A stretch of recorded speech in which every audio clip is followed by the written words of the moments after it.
you saw a Christoph Hess Masterclass, which Natasha, you were involved in. It looked amazing. Can you tell me about it? Yeah, it was great. He's an amazing trainer and man, and just the way he explained things and things that I guess everybody, when they're working at home, we forget just the simple basics. So it was just so great to be reminded of that and go, yes, freaking do less and let the horse, carry us and do the work. Yeah, so I mean, it looked beautiful. You have a beautiful Friesian Stallion there. Can you tell me a little bit more about him as well? Yeah, he was a character today. Sometimes he can be really lazy, sometimes he can be really strong and out of control. He's a stallion. He's going to do what he wants to do. And he loves a crowd and he loves to perform and loves to show off. So he wasn't 100% paying attention to me, but no, he was a good boy. Oh no, it looked beautiful, and he just looks like he's improving every time I see him. So it must be really fantastic to ride with someone like Christoph. Absolutely. What do you think was what you got most out of the masterclass? Just the stop the reliance on the hands, bring it back to your body, and just the horse must be responsive to just the slightest of aids.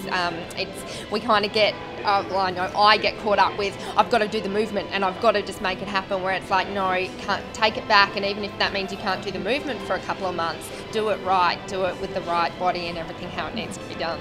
Now, you'd have to be one of the first people, I think, that I've seen out and about at Grand Prix who's brought a Friesian through to the Grand Prix level. How has that experience been for you?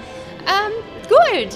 When I first brought Friesians out, it was like, oh, okay, I knew the work had to be almost better than on another horse. Just, if the judge is going 6 or 5 and I don't like you, it might be a 5. So it was just, okay, step up, train really well, and I just love working with them. They're so pretty, and they have the most beautiful characters, and I couldn't imagine working with anything else. No, they really are a sight to watch, and it's very exciting to see different breeds out there. It really proves that any breed can really do dressage as long as you ride them correctly. Yeah, it's the basics and the trainability, and if the trainability's there, I always think a donkey can do Grand Prix. It might not look very good, and I guess that's when you think about the Olympics. So I don't think, especially my boy, he's not going to go and suddenly get 90% in Grand Prix.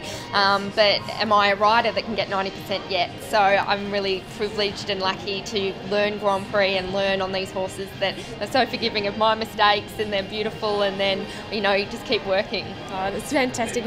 Where to next for you? It's an interesting question. We're probably just training at home and doing some stuff at home and just really lying low for a good couple of months until next year, and then we'll see what's going to happen with some young horses coming through and go from there. And I know people will probably want to come and find out a little bit more about you, so is there somewhere that they can search for you on the internet, or do you have a Facebook page? Yeah, well, they can, if they like Friesians, we've got ebonyparkstud.com.au, and if they like riding stuff, I love helping riders deal with whatever's going on in their riding minds, and also just learning some riding, so that's yourridingsuccess.com. That's fantastic. Well, thank you so much for your time, Natasha. We really appreciate you giving us your lowdown on the masterclass and where everything's happening for you. Great. Thank you.